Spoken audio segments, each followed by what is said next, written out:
कहावत है कि मौसम और जिंदगी दोनों का कोई भरोसा नहीं। एक पल में क्या से क्या हो जाए कोई कुछ नहीं कह सकता। ये कहावत पूरी शिद्दत से इन दिनों चरितार्थ हो रही है।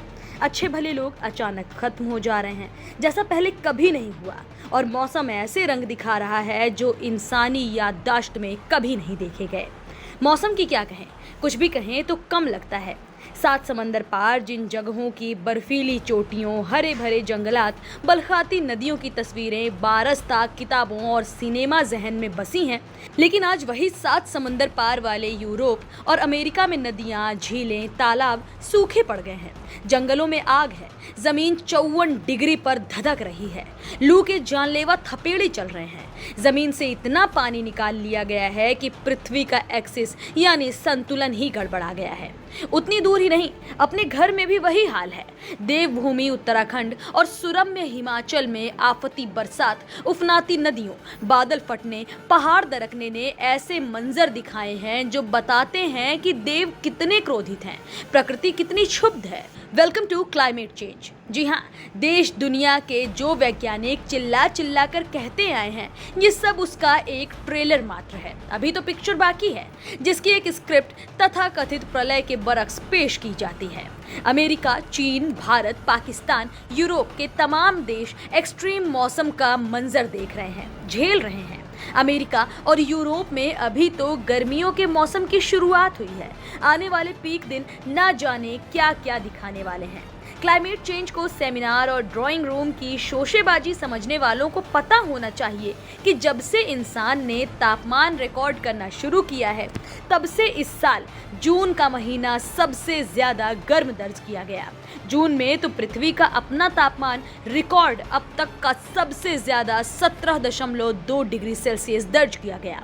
अमेरिका की 11 करोड़ से ज्यादा लोग या लगभग 1/3 अमेरिकी धधकते तापमान की चपेट में हैं। यहाँ पर तो पुलिस स्टेशन, स्कूल, पुस्तकालय, चर्च, ऑफिस, स्टोर्स, इन सभी में हाइड्रेशन स्टेशन और कूलिंग सेंटर बनाए गए हैं ताकि वहाँ लोग थोड़ी देर एसी में आराम कर सकें।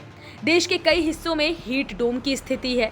ये वो स्थिति है जिसमें गर्म समुद्री हवाएं वातावरण में कैद हो जाती हैं और वायुमंडल में गर्म हवाओं का विशालकाय डोम यानी गुंबद बन जाता है।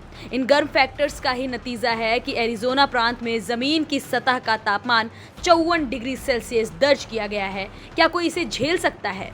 भारत की क्या कहें, सब टीवी, यूट्यूब और अखबार बता चुके हैं। हिमाचल में अभूतपूर्व तबाही हुई है। मनाली जैसा टॉप टूरिस्ट डेस्टिनेशन बर्बाद हो गया है। 1000 से ज्यादा सड़कें खत्म हो गई हैं और यही हाल उत्तराखंड का भी है। पंजाब, हरियाणा, दिल्ली, यूपी से लेकर असम तक हर जगह वही हाल है।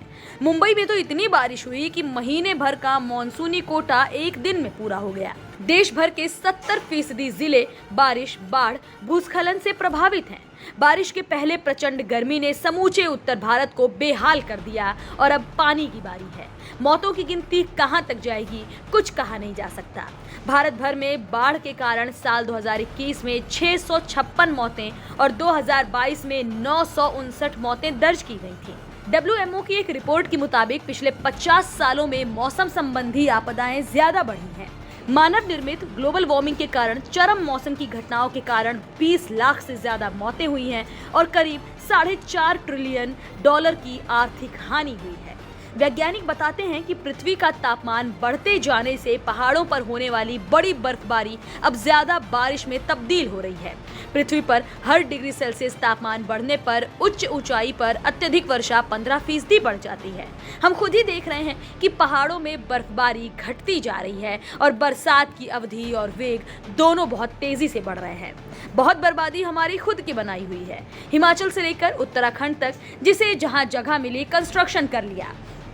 नदियों से सटाकर हर जगह पर होटल और रिजॉर्ट बना रखे हैं। पेड़ों और जंगलों को बस किसी तरह काटना और बिल्डिंग बनाना है। नदियों और जल धाराओं के प्राकृतिक रास्ते मोड़ना, रोकना, तोड़ना आम शगल है। ऐसे में और क्या होगा? हिमाचल में शांत पार्वती नदी हो या ब्यास, सतलज, सभी ने इंसानों की करनी की औकात बता दी है। ये क्लाइमेट चेंज से इतर की चीजें हैं, जैसा कि लखनऊ में जलभराव या दिल्ली में बाढ़। कहने को स्मार्ट सिटी है, लेकिन नाले नालियों तक को बेकार बनाकर रखा है। नदियों के जल फैलाव क्षेत्र में बस्तियों की बेरोक टोक भरमार है।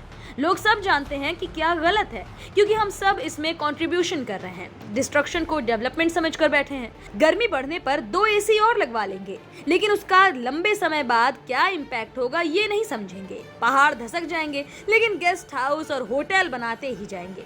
पहाड़ों पर घूमने जाएंगे और ढेरों प्लास्टिक कचरा अपनी निशानी के रूप में वहीं छोड़ आएंगे। अभी तो शुरुआत है, देखिए आगे आगे क्या होता है। भागने की सोच रहे हैं तो जाएंगे कहाँ? हाल उधर भी वैसा ही है जो यहाँ है। बहुत देर हो चुकी है। शायद आने वाली नस्लों को ही हम बचा सकें तो यही खुशनसीबी होगी।